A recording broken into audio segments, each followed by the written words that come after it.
This is Business Talk.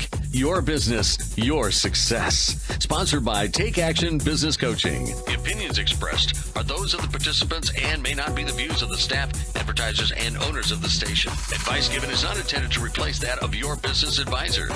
Now, let's get down to talking about your business, your success. This is Business Talk. Well, good afternoon, Peg. Good afternoon. Great to be with you today, Pete. Yeah, this is Peg and Pete with Business Talk, and we're talking about What the unknown topic. No, so what we're going to do today is, now, first of all, as business coaches, we like to talk a little bit about your business. We like to talk about you as an executive, as a manager. We like to talk to you as a person.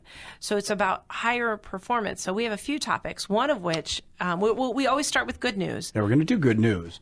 But we're going to start this session with talking about some of the things that we do typically as business coaches, some of the most common things that we're brought in to help with. Because a lot of and we've got a very detailed Harvard Business Review article about some of the very common things that we work on. And Peg and I went through these, and it is where we spend the bulk of our time. Well, we've and been almost doing all this of it forever. is with people. It's relationships, a lot of it. Well, we've been doing it for, 12 years? 12 and 13 years. And Pete, how often we get the fact of, wait, okay, so what do you do? And then we'll go, okay, so you're a life coach? And it's interesting how people understand life coach. And I would call us an executive and business coach. I'm not so sure. I think it does help your life, though. So I think there's probably some of that in there. It's just what you would call this is executive coaching. So we're going to go through what that is. It's focused on improving your business results, really. Right. But it's with you as a human being. It's not working on just the mechanical aspects of the business. Right. It's helping you to become a better leader, better manager, better hiring person. That's why it's called executive coach. It's right. it's helping on an executive business level. And that does improve your life. So Absolutely. I don't want to say it doesn't. So we're going to talk about that. And then after that, we've got this great article, and Peg and I have a lot of firsthand experience with this, related to how smartphones have affected our lives. It is a fascinating article. I mean, there's wait a until lot you of hear research. about this. There's a lot of research in here, and holy cow, look out. Well, and should we give the... Buckle your seatbelts. Let's go ahead and give the title of it. The title? Oh, the title is How Smartphones Hijack Our Minds. And they've done a lot of research, so we're going to go through that. And then we're equally going to do some good news. Oh, yeah, we start with good news. Okay. Always. So do you want to start there? Yeah, let's start with good news, Peg. Okay. Yeah. So why do we do this? Well, what happens is in our world today, most people watch things that are disastrous or the... I mean the news, the radio, the television. They get their ratings by talking about, if you look at the news, like whether it's 4, the front 6, page 10, of the newspaper. Right? Well, they even say... what do they say? Breaking news, something, right. It's, we had some rain. Crane fell over. Yeah, we had some rain. Yeah, well, some of it's not even that big a deal. But the reality of it is, if you're listening to news, you're not going to hear many things that are good. So we're going to start off with what is good. With good news. To increase your vibration level to make sure that you are attracting abundance. Now, vibration level. We're talking about vibrations here now. This is good. So, oh, really? Yes. Okay. So, here's the first piece of good news. New record for household incomes. And I'm not going to go into too much detail, but this is out of the Wall Street Journal. American households are enjoying the strongest sustained income growth this century after a long stretch of stagnation marked by financial crisis, recession, and slow recovery. Median household income last year was $59,000, up an inflation-adjusted 3.2% from the year earlier, which is really good. For all of us who have lived through the 2008 and 9 and then even on to 10 and 11, we are very grateful for what we're experiencing right now. And what we say is make hay while the sun is shining. Keep it going. Right. Okay, what else, Pete? I see U.S. oil else. exports hit fresh records. So we exported, the United States, a record 1.9 million barrels a day last week, an increase of close to 500,000 barrels a day from the previous week. So we're shipping more crude oil because we're producing more crude oil. Okay, and, sometimes people say, well, you draw a box around the U.S., we're still importing oil. But if you look at the shipping costs, if we export it from the south, from Louisiana, and we're importing it up in New York, it still makes sense. It may make sense to ship. To ship it in because of and to financial. export here and import there because of the distances involved. Okay, I like it. And it's good for the country. It's more efficient. Whatever the most efficient thing to do, that's what we need to do. And you know what I like, Pete? Efficiency. You're big on efficiency. I'm big on efficiency. We're going to love this article. Now, we've got a little picture here. Look at that. Okay. So this is, not Saudi quite Arabia. new. Saudi women granted the right to drive. Now, this sounds like, what year is this? This is 2017 for crying out loud. Right. Now, why did Just they do now? that, Pete? Why did they do it, Pete? Well, I don't know really why they did it, but why have they not done it before? They lifted the only ban in the world on women driving, removing a restriction in the deeply conservative kingdom that had become a world symbol of women's oppression. It was a royal decree that King Solomon announced that women will be allowed to obtain driver's licenses after a government committee studies how to allow women onto the roads driving their own vehicles. They've been able to own cars, but they couldn't drive them. Well, isn't that interesting? That's wonderful. Man. That is the decision good. was immediately condemned by Saudi conservatives on social media. Of course. Holy cow. Yeah, anyway, I just thought it was really interesting. Well, it was interesting. Pete and I went over to Turkey where we did some work to train coaches. We were helping coaches in Istanbul become coaches and teaching them.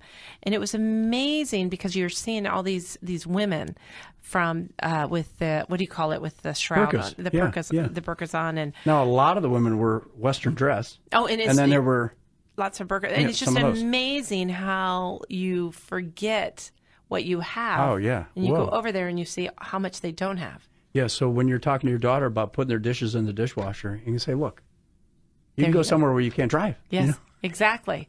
Exactly. Well, that's good news. Yeah, and then the last news. one, this is cool now for you science people out there.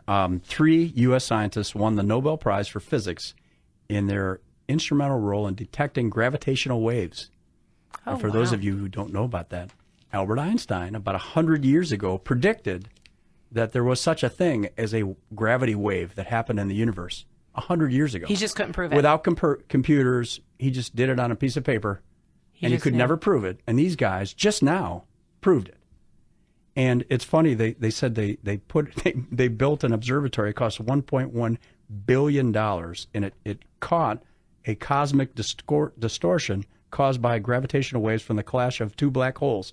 And that event happened 1.3 billion years ago. It took the light traveled at the speed of light, which is 186,000 miles a second, and it took 1.3 billion years to reach Earth. Isn't that weird? That is amazing. Weird. And now they got blip. this. Well, I guess that would be Nobel Prize kind of stuff. That's kind of cool stuff. Yeah, that's kind of cool. But the cool thing, the other thing I liked about it, this Dr. Weiss, who was one of these 3 people. It was inspired by a student's question during his introductory physics class at MIT. He thought of this idea of constructing this thing after a student asked a question that got him thinking about it. Well, it's interesting because if there is a commercial that I think is so powerful on TV right now, and it says, what if instead of putting a period after sentences that we put a question mark? And it's an Apple, it's an iPhone. It's Apple or iPhone or one and the same commercial, and it's so powerful, and it's true. I haven't seen it. Oh, if you haven't seen it, I'm not watching enough TV. Yeah, you have to go to YouTube to look at this commercial because I think, to your point, questions are the best way to understand. Yeah. This freshman student triggered. Look at the questions. So continue to ask questions, and looking at your business, continue. Yeah. So I was thinking of the Seinfeld episode with the exclamation point. Oh yes, where Elaine, yes. Exclamation mark. Yeah. So now put a question mark after a period and see how it changes your life. Okay, I'm going to do that for the next 2 days. It's really it's one of my favorite commercials. I just saw it yesterday. So with that, talking about, so this is Peg and Pete. We're business coaches, and one of the things that when we go into a company, even to this day, we're usually their first experience in coaching. Right. Because it's been around for. I mean, we've been doing it for 12 years. But a lot of people have not experienced a business coach. And that's a common question. Well, what are some of the things that you help with? Well, it depends. But this article, and this is out of the Harvard Business Review, it's a very detailed article, but they've got a lot of research in here and charts and things. And it shows a chart. One of the charts is, in your capacity as a business coach, what services, what types of things have you helped with?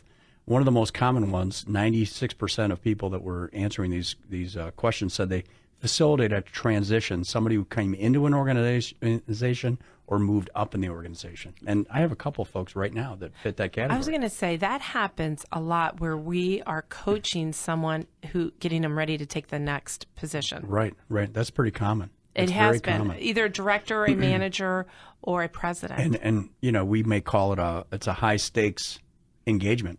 Where this person, when they're successful, it's going to help the organization a ton. Huge impact. Right. And so if you are one of those people, when we return, we'll continue to talk about this, Yes. but if you're one of those people that has somebody that's about to go up a level, Right. or you're one of those people that's been in a level and you haven't had a one-on-one executive coach, I want you to consider using us. Right. Because it's transforming and it impacts the entire company. Well, it'll in a increase good the way. chances of your success.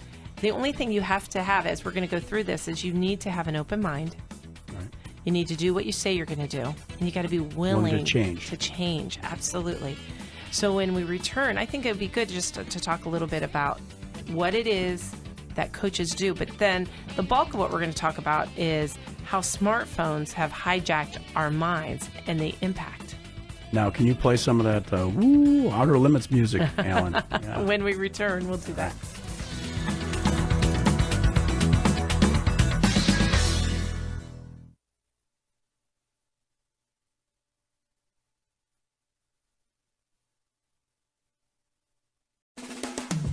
Could your business use some help?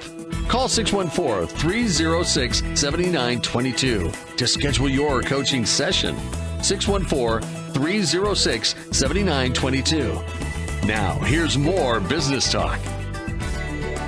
Now I like it.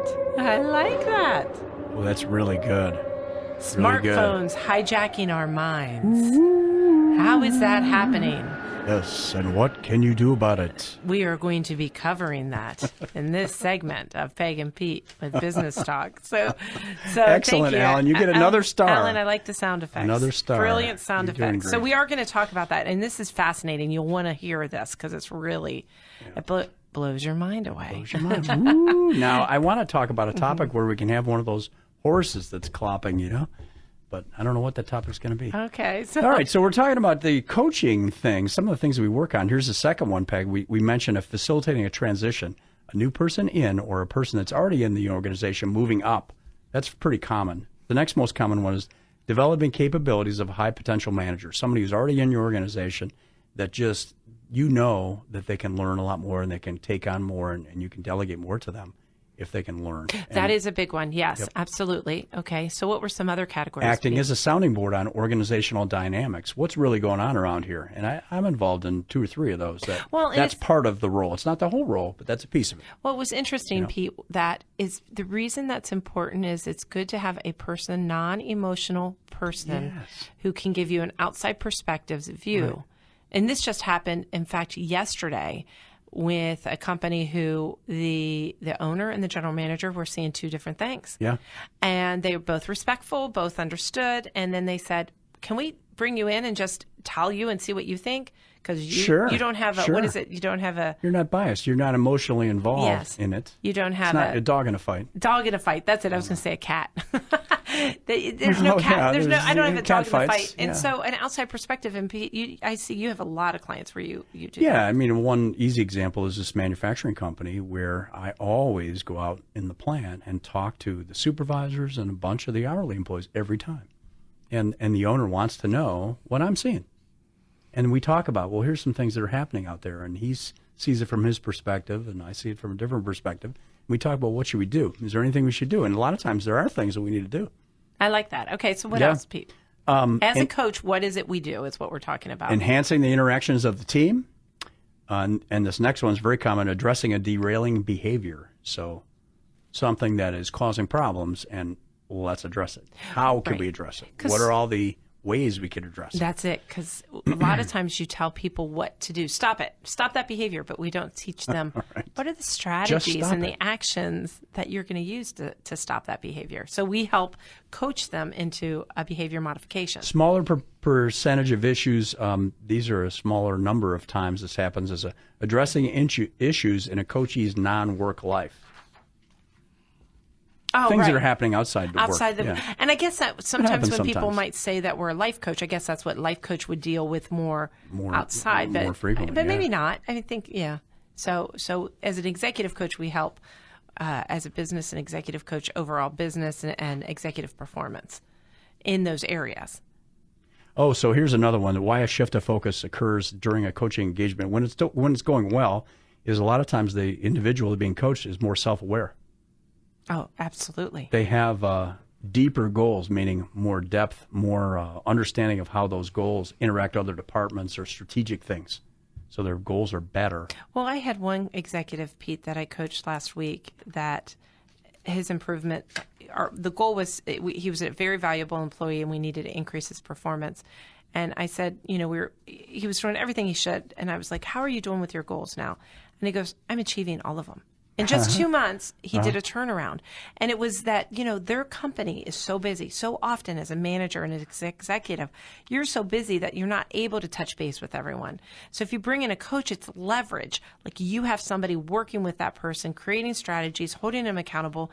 And they've paid for our fee for the year over 2 months of this increase. Yeah. Oh, it's just in 2 months, usually our fee is paid. Right. As long as we're coaching the right amount of people, right person. The right people, and they're willing to work on it. Absolutely. Yeah. That's good. Okay. All so right, good. well, good. So let's move on so that is to what, our next topic. Yeah, so that was what executives coaching is. And we haven't really covered that, but what is it, some of the things that we do, which is great.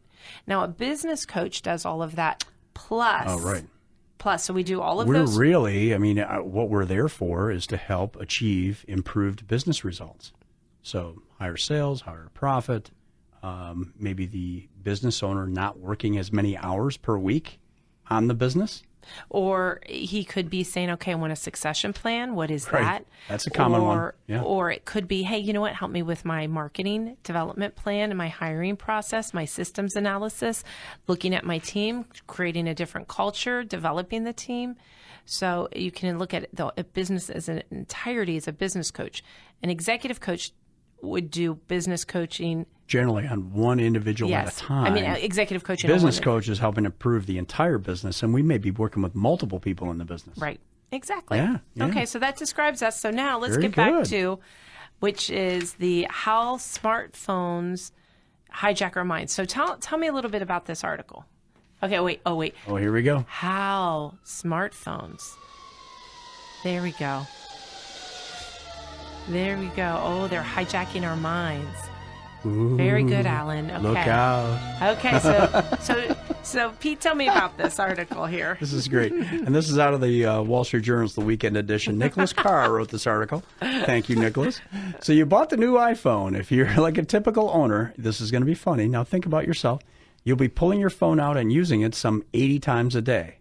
80 now, some of us are day. overachievers in that category, 80 times a day. According to the Apple, this is the data that Apple collects. That's what they think. I venture to say it's more than 80. I think yours is higher. Yeah, mine is absolutely higher. This means you'll be consulting the little rectangle nearly 30,000 times over the next year. And I think that's a minimum for a lot of people. Because some people it's double. Well, they're using it as their work. They're getting their email, they're getting their text, they're getting their phone. That is all one. So you can imagine. It's 30,000 times. Okay, 30,000 times a year. It'll be your trusty companion, your teacher, your secretary, your confessor, your guru. The two of you will be inseparable. Which has really helped a lot because it's given us a lot of freedom to get work done on our own time. But it's really, we say hijacked our minds because wait until you hear what's happening to our minds. And so we want to go through this and just tell you the impact. In a 2015 Gallup survey, more than half of iPhone owners, of course this is a few years ago, said they couldn't imagine life without the phone. Well, they did do a study that said what would be the worst thing to lose, your wallet or your phone? And everybody was like, why? It's my phone. Yeah, your phone. Sure. Yeah. Right. Right. It's hard to imagine another product that has provided so many useful functions in a handy form, and they keep coming up with new functions. Like now I can just press a button and a car shows up to take me somewhere. That's true. I push a button and I get to eat. Right. It's the Jetsons is happening right Jetsons. now. The Jetsons is happening on our phone. The Jetsons never had a handheld device. Well, what's interesting is it's only been, and here the impact it has on our world, and this was like in the last 10 years, the biggest impact on anything we've done. Phone? As far as technology goes. For us. Computers haven't changed that much in that time. It's really just, it's this phone. It's the computer in the phone. It's the computer in the phone. Yeah. Right. But your desk computer hasn't. There haven't been that dramatic things in your desktop or your laptop. Got it. So scientists are trying to figure out what are the effects even when we aren't using the devices. As the brain grows more dependent on the technology, the research suggests that your intellect actually weakens. And this is why it's hijacking our minds. Yeah. Adrian Ward, a cognitive psychologist and marketing professor at the University of Texas in Austin, has been studying the way smartphones and the internet affect our thoughts and our judgments for 10 years. In his own work, as well as that of others, he's seen mounting evidence that using a smartphone or even hearing one ring produces a welter of distractions and makes it hard for us to concentrate on a difficult problem. The division of attention is impeding our reasoning and our performance. Well, exactly, because whenever you get distracted, it's not good. Right. Yeah. I mean, because distraction, once you're on, if you get distracted off of one, if you're on a, what do you call it, a task. Writing something or any task. Just any task. Yeah. It's how many minutes before you... Oh, like 10 to 15 minutes, depending on, what the task is. So to get back to the original task, up to speed. And here's one thing that, at one larger company that we won't name that we coach, one thing that we are doing that we are coaching with the upper level management is that when they go into meetings, no phones. No phones. That's good. Because it is a distraction, even the fact that's that it's unusual there. That they're doing it. Right. It's just, you know what? Because what happens is when you go into a meeting or a conference or whatever it is, it's your opportunity to bond with your team. It's those moments, it's that small talk before the meeting starts. Like, hey, Pete, how are your kids? Hey, I know you went to see your daughter at college, or hey, I know you went to that basketball game. We used to do that because we didn't have a phone.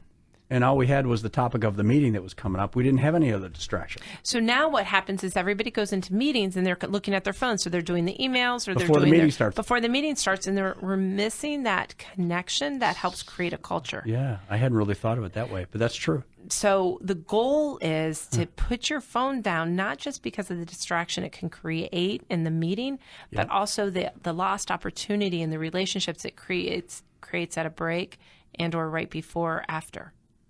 So there's a couple things. One, you could be building stronger relationships with your coworkers. And two, you may actually have the meeting be slightly shorter because nobody's being distracted. Exactly. So as part of this hijacking our minds, the iPhone, or I say the iPhone, it's a smartphone. Any phone. It's Mitsubishi, whatever it is. So because of the distraction that's one thing. Yeah. Now, because we're going into different, this is a study that was done. So there's multiple things. There's a bunch of studies, Yes. A 2015 Journal of Experimental Psychology study, well, that sounds good, involving 166 people found that when people's phones beep or buzz while they're in the middle of a challenging task, their focus wavers and their work gets sloppier, whether they check the phone or not. So even if you don't answer it, it still messes you up. Well, and I'm going to speak. I wasn't part of the survey, but I also have an Apple Watch, and you've seen what happens. Oh, yeah. Because what happens if you have an Apple Watch is it buzzes on your wrist. Right. So and you read your text right away. Absolutely. So what happens is it's hijacking my mind.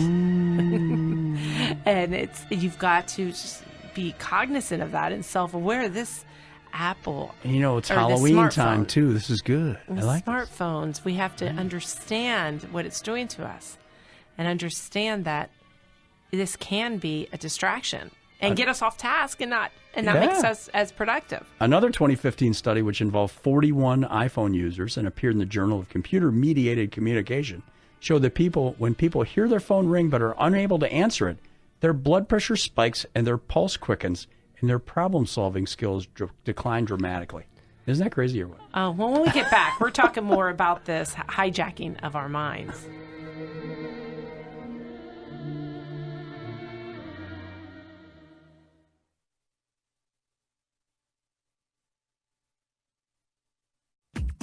To learn more about today's topic, call 614-306-7922. Now, back to more business talk. How smartphones can weaken your mind. Here we go. We've got a new sound effect to talk about weakening your mind and becoming a distraction. Fear-inducing music. That is good. Ooh. I like the fear-inducing. Ooh, I like that. Yeah. There we go. I like it. Thank you, Alan. Thank you, Alan. Our esteemed producer. We are getting more That's fancy with awesome. I like our sound effects. We're getting all cranking fancy. Up, We're man. Hollywood. We're Hollywood. We're Hollywood. So Pete, tell us a little bit, because for those who might have just joined us, tell us a little bit about this article. Oh, yeah. So this is out of the Wall Street Journal. It was in the the weekend review section. It's the title of it is How Smartphones Hijack Our Minds. And they said, again, the average user looks at their phone 80 times a day, and I bet there are a lot of people who are way higher than that. And just that means that you'll be looking at this thing 30,000 times over the next year. And they said, even if you don't answer it, if you hear it beep or buzz and you're in the middle of a challenging task, your blood pressure spikes, your pulse quickens, and your problem-solving skills decline. It actually hurts you. Well, if you think about it, one thing we do, so we're in a coaching session, and the one thing we don't want to do is be distracted. We want to be 100%, and I make sure that phone is put away. I keep it in my pocket generally. I put it in my purse. I don't want to hear it buzz, ring, do anything, because I agree with that. It is a distraction. If you're concentrating on somebody, it's not just the words that they use. It's their body language. It's their tone of voice. It's their facial expressions. You must be present. You got to be present. Yeah, that's the right way to put it. And it was interesting because we did a survey because we do a lot of cultural surveys with our clients. And one survey we got back was with one person is they're a great this person was a leader. Yes, right? A leader and definite multitasker. Ability to multitask was through the roof. And she ended up coming back that she needed to be more present. Like, don't be on your phone in meetings. Don't be on your phone throughout the day, because when you're talking to me, it's almost like I'm an afterthought, not necessarily 100%. Well, you become, when the person answers their phone or looks at their Apple Watch, you are the second priority now. Exactly. Well, and it was funny because when I first got my Apple Watch, I didn't realize what I was doing. Like, it would be, something's coming in, and Pete and our company Michelle. Joke. You want to hear our company joke? Yes. Our company joke is meeting over.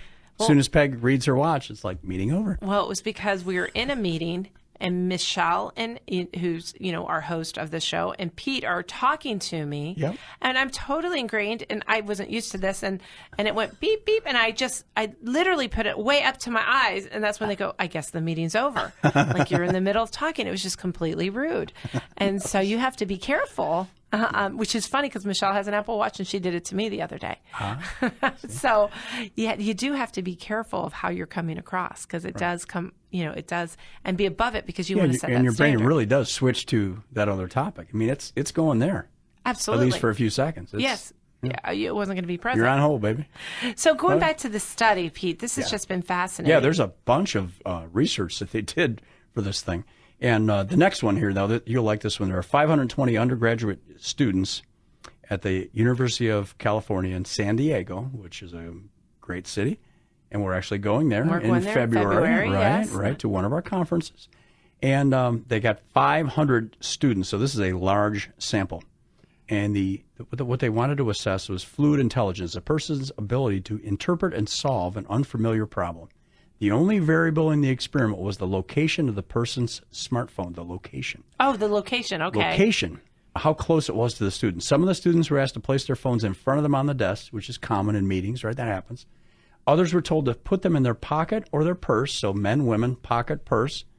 The third group were told to leave their phones in a different room. So you got 3 different places for the phone, right in front of you, in your pocket or your purse, or in the other room. And they were given a problem that was something that was, they'd have to interpret and solve an unfamiliar problem. So something they're not used to. Okay. So they have to use their brain a little bit. So the results were striking. In both tests, the subjects whose phones were in view posted the worst scores, while those who left their phones in a different room did the best. The students that kept their phone in the pockets or bags came out in the middle. As the phone got closer to the person, the brain power decreased every time. Oh, my gosh. That is fascinating. But I could see that. But this was a 500-person survey. 520 people. So this is not a little, family experiment. In subsequent interviews, nearly all of the participants said that their phones hadn't been a distraction. They denied it. Well, I wouldn't think that. Now, we've never had a teenager say, that didn't bother me. But really, I could see why you'd say, oh, no, I'm on top of it. It's in my purse. I wasn't thinking of it. They hadn't even thought about the device during the experiment. Yeah, but if it was in front of me, I think it would be a distraction. But if it's in my purse, I would have thought not. Yeah. But really, it made a difference if it was outside of the room or not. Yeah, they said they remained oblivious even as the phones disrupted their focus and their thinking. A second experiment conducted by the researchers produced similar results while also revealing that the more heavily students relied on their phones in their everyday lives, the greater the penalty they suffered. So people that looked at their phone more than the 80 time per day average, they suffered a greater penalty when it was closer to them. It was worse for them. Because they're so used to looking at it. They're just dependent on it. They're dependent on it. And think of our kids, because really that is how it is. And think about this as an owner of a business or a manager. What is this impact on your employees? Well, I'm thinking about something you mentioned in the previous segment about certain meetings, maybe not all of them, but could there be certain meetings if you're doing a daily huddle, which we do in some of our companies, it's just a 15-minute update meeting so everybody knows on the same page for that moment, or maybe your weekly staff meeting if you do those kind of things. Would it be possible if everybody left their phone in their office before they came to the meeting? Is that possible? Absolutely. And really, it should be possible. Yeah, right. It should be possible. Yeah. If there's an emergency, I get a lot of this. So we've done this before. Yeah. And some of the feedback I get, I'm just going to tell you, when you introduce this to your meeting, they're going to say, but I'm afraid my kids, if my kids are in trouble, I'll get a call from the school. Well, then give your phone to somebody and say, if they call, come and get me. Or I'm waiting on this product to be delivered and it's an emergency. Well, again. Right. Give it to, the old days, they used to have to call and then interrupt the meeting. Then if that has to happen, that has to happen. Yeah, but only in those real live emergencies. Right, because most often we can get around that. We can get around that. And I'd like to challenge you, Pete and I, as your coach today, as you're listening to us, we want to challenge you to change. Like, when we give these details, this advice, this educational kind of things, it's not just about you listening, saying, isn't that fascinating? It's interesting. It's about you taking action. To help you. Now we're help your results. Yes. It's all about results, right? That's what we're focused on is results. And it only helps if you take action. And you might get better results by dropping the phone somewhere. So here's the next thing. In an April article in the Journal of the Association for Consumer Research, Dr. Ward and his colleagues wrote that the integration of smartphones into daily life appears to have caused a brain drain that can diminish vital mental skills such as learning, logical reasoning, abstract thought, problem solving, and creativity. Oh, just those. Just those.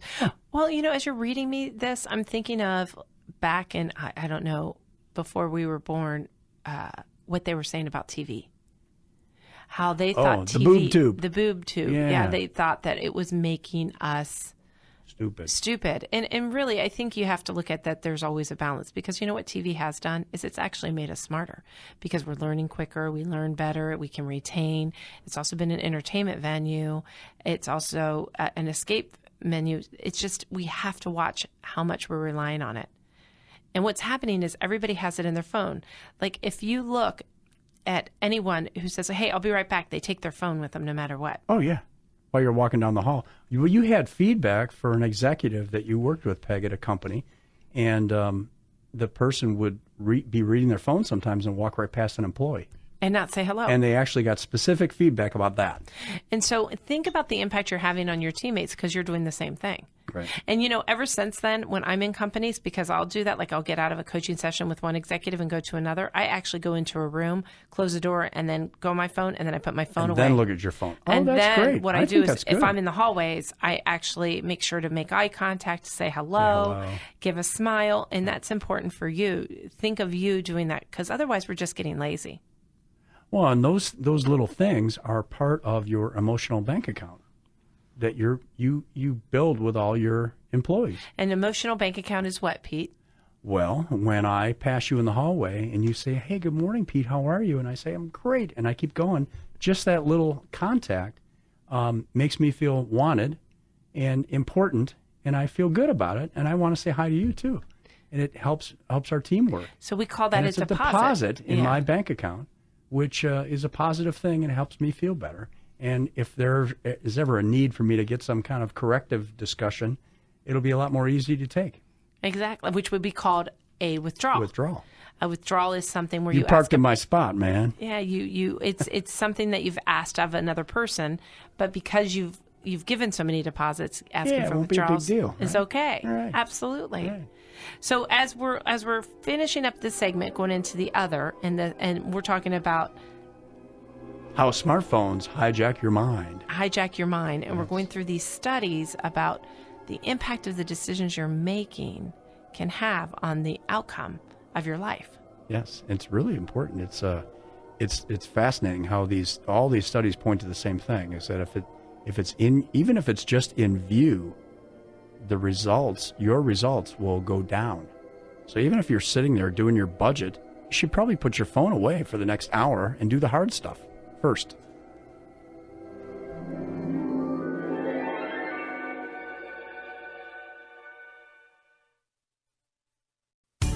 Could your business use some help? Call 614-306-7922 to schedule your coaching session. 614-306-7922. Now, here's more business talk. Oh, here we are. Very well done. Now we're playing this new sound effect because we have had a topic we were talking about called How Smartphones Hijacked Our Minds. I love it. Right, that's beautiful. So here's another. You love these surveys. Well, and tell us a little bit about the topic, because some people might have just joined us. Oh yeah, that a lot of the research is suggesting, and these are from a whole variety of different studies. It's not one place. Different studies with different groups of people and different numbers of people in the studies, that having our phone even close to us reduces our effectiveness on the job. If you're working on something difficult and you have your phone even near you, it's going to affect your ability to get things done. And Pete, and it's over and over again. When you just told me at the break, you go, should your children read this? And I'm taking that article, and if you all want a copy of this, call us and we can email it to you. 614-306-7922. Or you can go to takeactionbusinesscoaching.com and reach us through there. Because as I look at them doing homework, they do it with their phone there. Oh, yeah. No. Okay, gotcha. Yeah, so in a smaller 2014 study with only 47 subjects in the journal Social Psychology, psychologists at the University of Southern Maine found that people who had their phones on in view, even if they're turned off, during 2 demanding tests of attention and cognition, made significantly more errors than a control group whose phones remained out of sight. If the tests were easier, the 2 groups performed about the same. So difficult work in particular, you really shouldn't have the phone around you.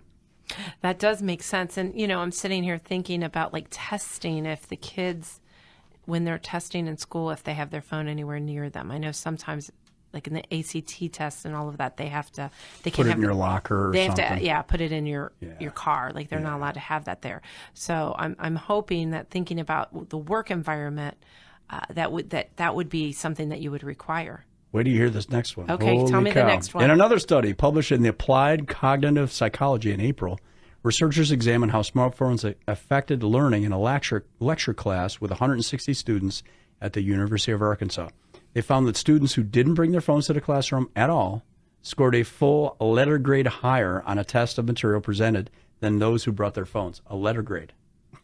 Wow. It didn't matter whether the students had their phones, used them or not. It didn't make any difference. All of them scored equally poorly, whether they used them or not. I definitely want to read this too. It's crazy. To students. This isn't just an opinion. This is tested. It's over and over. And this next one's in the UK. I mean, it's not. Okay, what's the UK one?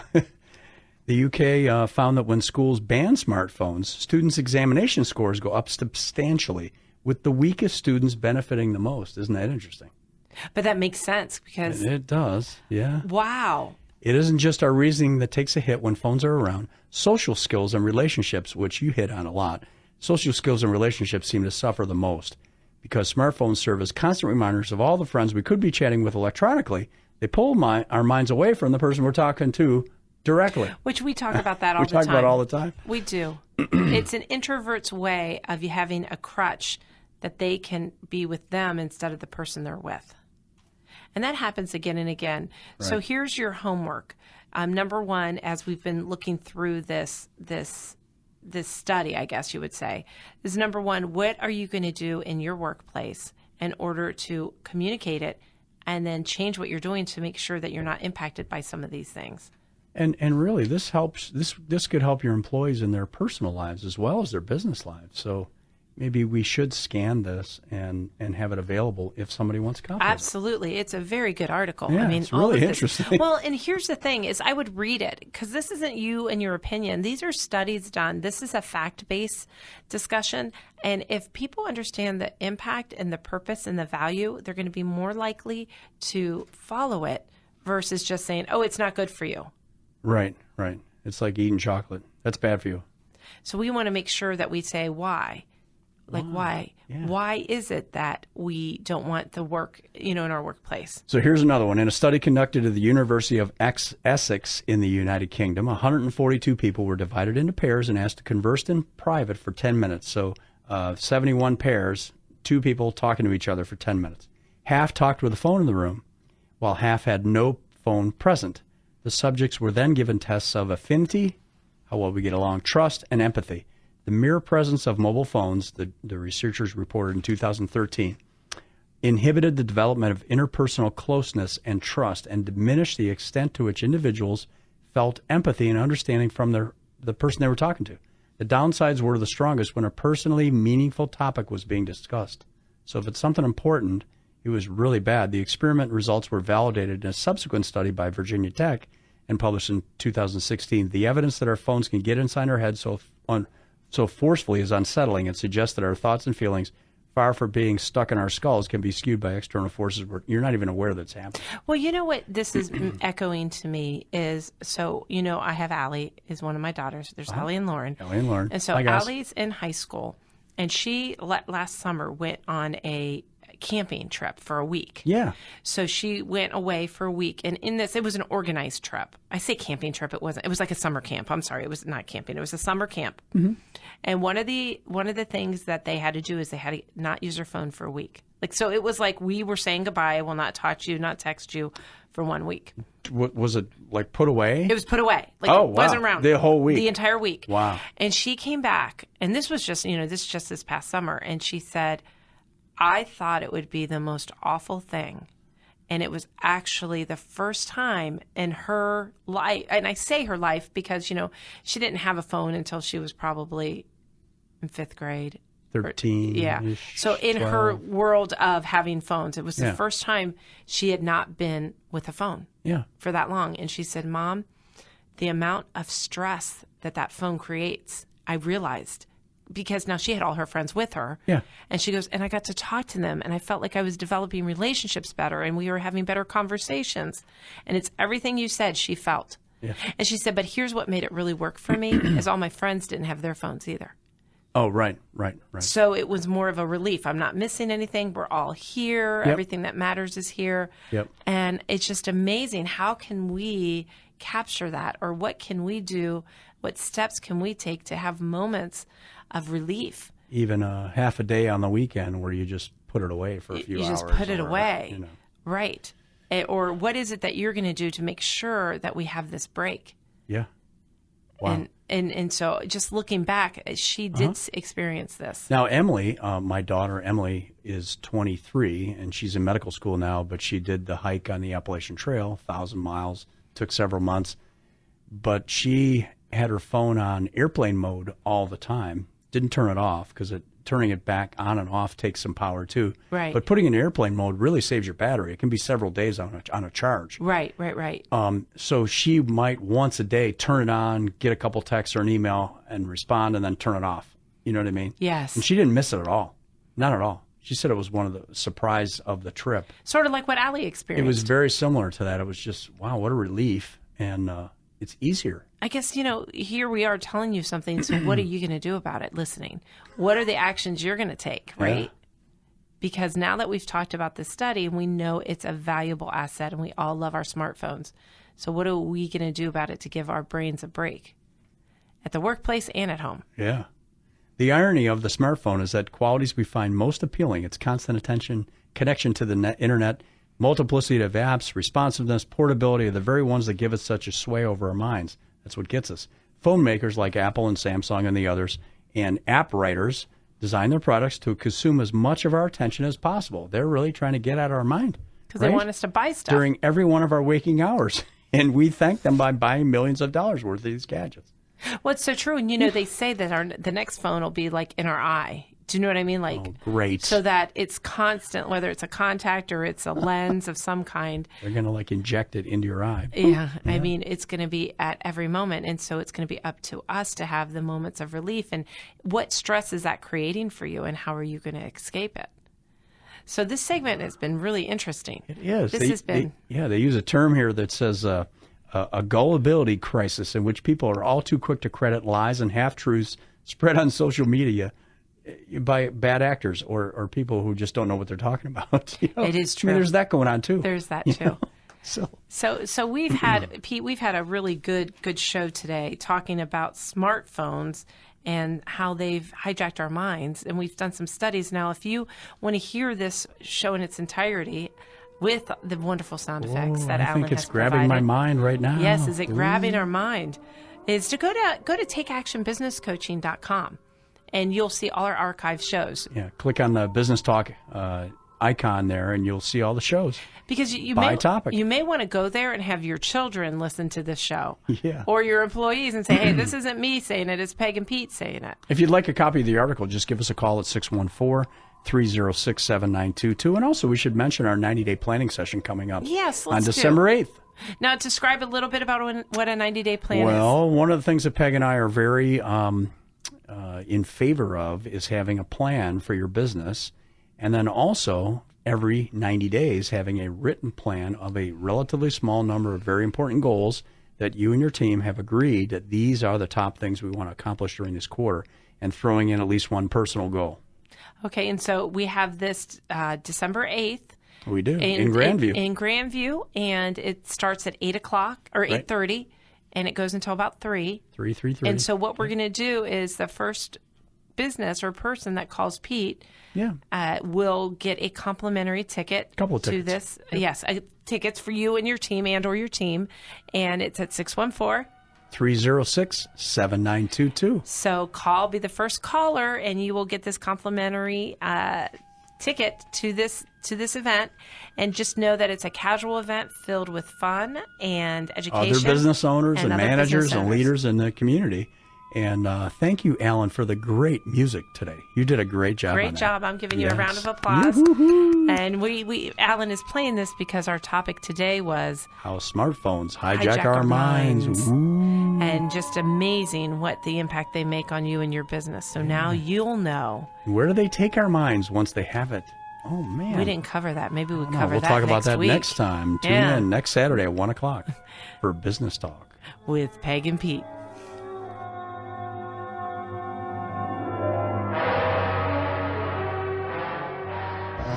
This has been Business Talk, your business, your success. Sponsored by Take Action Business Coaching. The opinions expressed were those of the participants and may not be the views of the staff, advertisers, and owners of the station. Advice given was not intended to replace that of your business advisor. For more information about the topics discussed today, call 614-306-7922. 614-306-7922. Tune in next week at this time for more Business Talk, your business, your success.